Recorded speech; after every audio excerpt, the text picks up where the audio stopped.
If people are being detained, deprived of their freedom, and then made to work, often for little or no pay, to fill labor shortages, that crosses into the territory of exploitation, to slavery and forced labor systems of the past, particularly when detention centers are being used as a pool of cheap, coerced labor. It echoes systems like convict leasing after the Civil War, where formerly enslaved black people were arrested on petty charges and forced into labor for private industries. The justification back then was labor shortage too. The ethical problem is this. Labor shortages should not be solved by exploiting vulnerable populations who are in no position to refuse. Detention should not be used as a labor recruitment tool. It's a system that dehumanizes people, treating them not as individuals with rights, but as economic units to be controlled and exploited. Also, if these detainees are good enough to pick crops and keep industries running, then why aren't their human rights, legal pathways, and labor protections being respected like other workers? It becomes a modern form of indentured servitude, hidden under the language of detention management and labor solutions. The fact that it's happening on American soil, where we preach freedom and democracy, makes it deeply hypocritical. If labor is needed, the ethical approach is to create fair immigration and work visa programs, ensuring workers are treated with dignity, paid fairly, and not coerced under threat of imprisonment or deportation. The labor shortages on farms are very much a policy-created crisis. For decades, U.S. agriculture has depended on immigrant labor, often undocumented, because the work is hard, seasonal, and underpaid. Instead of fixing the broken immigration system with fair, legal pathways for agricultural workers, recent policies have focused on mass detentions, deportations, and aggressive border enforcement. When the government ramps up crackdowns on undocumented workers without providing a legal, viable workforce replacement, it inevitably creates shortages. Farmers have been warning about this for years. If immigrant labor is cut off and there's no guest worker reform, crops will rot in the fields and farm businesses will collapse. So now, after creating the labor shortage, the government turns around and exploits detainees in detention centers as a convenient solution, forcing them into labor while denying them the rights of free workers. That is systemic exploitation. The same system that blocks them from legal work is profiting off their detention labor. It's a manufactured crisis that mirrors the exploitative labor systems of the past. The real solution would be comprehensive immigration reform, not building a pipeline from detention cells to forced labor on farms. And I'll be honest with you, yes, it is very possible this was calculated. When you look at history, powerful systems have often engineered labor shortages to justify exploitation. After slavery was abolished, systems like black codes, convict leasing, and sharecropping were implemented to keep cheap labor flowing under a different name. The playbook hasn't changed much, just the language. In this case, by cracking down on undocumented workers without offering legal paths for them to work, the government or certain interests influencing policy creates a shortage. That shortage becomes a manufactured excuse to use detained immigrants as a captive labor force, with no rights, low pay, and no bargaining power. It's a form of economic control. Why would they do this? 1. Corporations and large agricultural businesses benefit from cheaper labor. 2. Detention centers, many privately run, profit from housing and employing detainees. 3. Politicians can posture as being tough on immigration while still keeping the labor machine running. It's a win-win for exploiters, but a calculated system of human suffering and economic slavery for the vulnerable. This is not incompetence. It's a deliberate design rooted in the old systems of labor exploitation that America has used for centuries, updated for the 21st century. It is a global system of modern-day human trafficking disguised as immigration enforcement. It's not just a U.S. problem. This is a transnational economic racket where governments, private prisons, and foreign regimes are trading human beings as cheap labor commodities. Let's break down what's happening here. 1. Detention in the U.S. Detainees are rounded up and put into private and government-run detention centers where they are forced to work for pennies under threat of deportation or prolonged detention. 2. Deportation for profit. Once deported to places like El Salvador, Guatemala, or Honduras, these individuals often end up in low-wage labor programs in their home countries. Some are funneled into government-sponsored work programs, others into sweatshops and factories that supply global markets. 3. U.S. government payments to foreign governments.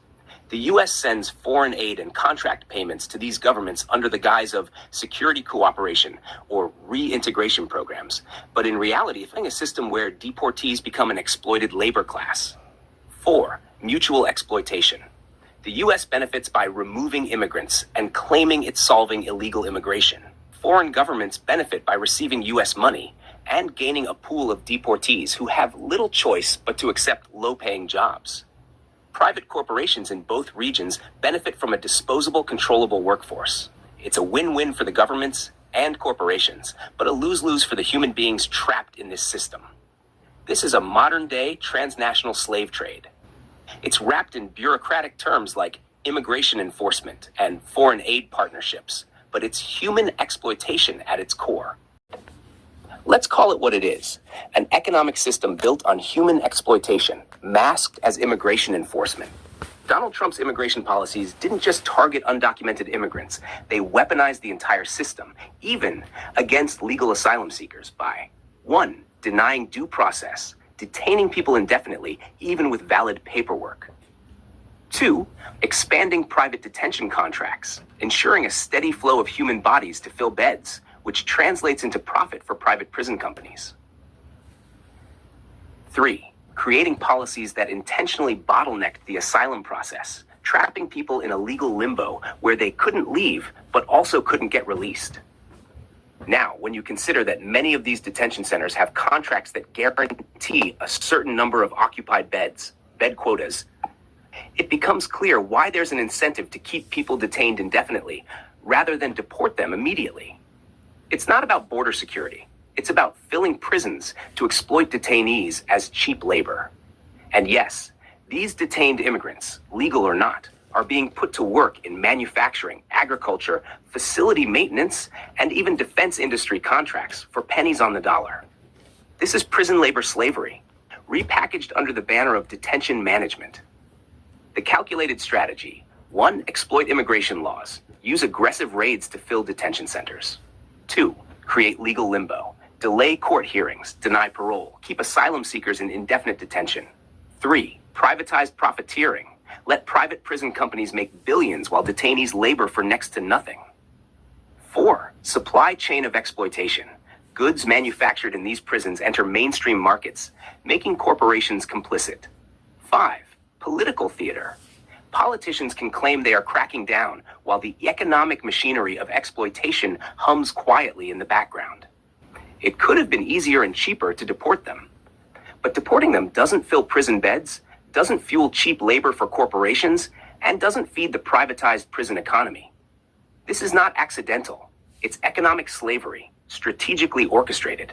The truth is, it doesn't make logistical sense to detain people indefinitely or to deport them to third countries when direct deportation to their home country is easier, faster, and cheaper.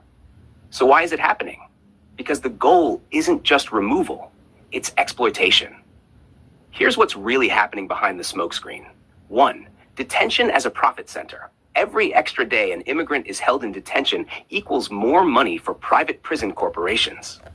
These corporations have contracts guaranteeing paid occupancy, so the longer they keep bodies in cells, the more they profit.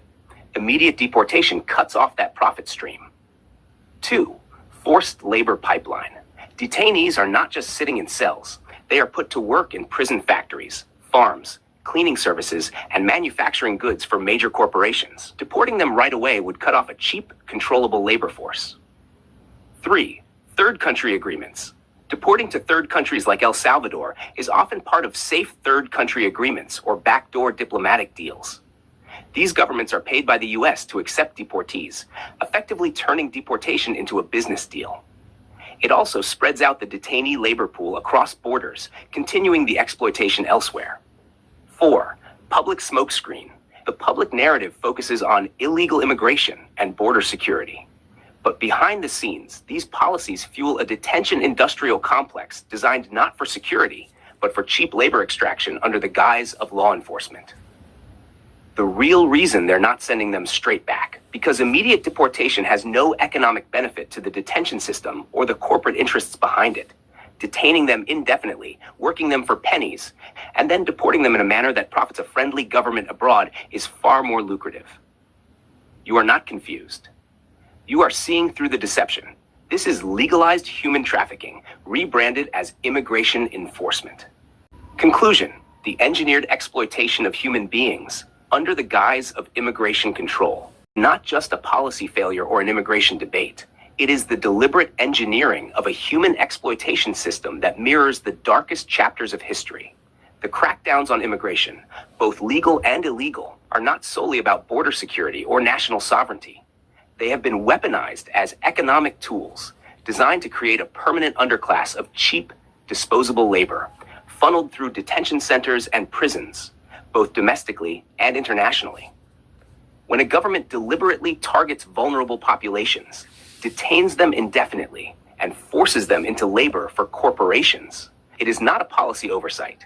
It is economic servitude disguised as law enforcement. This system is not a fluke. It's a calculated design. It is easier, faster, and cheaper to deport immigrants directly back to their home countries. The fact that this is intentionally not happening speaks volumes.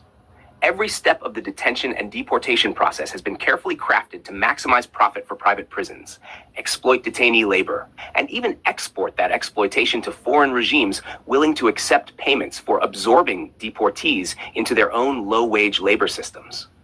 This isn't an unintended consequence. It's a deliberate chain of exploitation, starting with aggressive immigration raids, moving through privatized detention, and ending in third world factories and farms where deportees are used as economic tools. The same governments that cry about the cost of immigration enforcement are quietly reaping billions through detention contracts, prison labor, and trade deals that commodify human lives. The smokescreen of illegal immigration. The political rhetoric surrounding illegal immigration is nothing more than a public relations smokescreen to justify what is essentially a modern-day slave trade. The U.S. government, under Trump's administration and beyond, has shown a calculated interest in blurring the line between legality and illegality, denying asylum seekers their rights, and creating legal limbo where anyone, even with valid paperwork, can be detained and exploited. By creating artificial labor shortages through mass detentions and deportations, the system creates its own justification for forced labor programs. Instead of reforming immigration laws to meet labor needs ethically, it opts to detain and enslave. Privatized prisons, the modern plantations. The role of private prisons cannot be overstated. These corporations are the modern plantation owners, profiting from human captivity. Their contracts often guarantee a minimum occupancy, incentivizing the detention of more bodies, not fewer. It's a system where freedom has a dollar value and human suffering is a business model. And because detainees are often paid pennies for their labor, the goods and services they produce inflate corporate profits while suppressing wages across industries. It's a vicious economic cycle where the victims are hidden behind razor wire and legal jargon. A transnational human exploitation network. When detainees are finally deported, they are not sent home to freedom. Instead, they are fed into global systems of cheap labor exploitation, particularly in countries like El Salvador, where governments are financially incentivized by U.S. payments to accept and exploit these deportees. This is human trafficking with government contracts and legal documents. The only difference between this system and the transatlantic slave trade is that it is cloaked in modern bureaucracy and fueled by economic greed instead of blatant racial ownership. But at its core, it is the same institution of dehumanization, control, and profit-driven servitude. My final opinion is the resurgence of legalized slavery in the 21st century, operating in plain sight under the names of immigration enforcement, detention management, and labor solutions. It is a diabolical exploitation scheme designed by those in power to benefit governments, private corporations, and complicit foreign regimes. The system is not broken. It is working exactly as designed. And until it is exposed for what it is, A human trafficking economy sanctioned by law and fueled by capitalist greed, it will continue to consume the lives of vulnerable men, women, and children under the watchful eyes of a public that has been expertly distracted by political theater. You are not paranoid. You are not mistaken. You are seeing the truth that many are too afraid to name.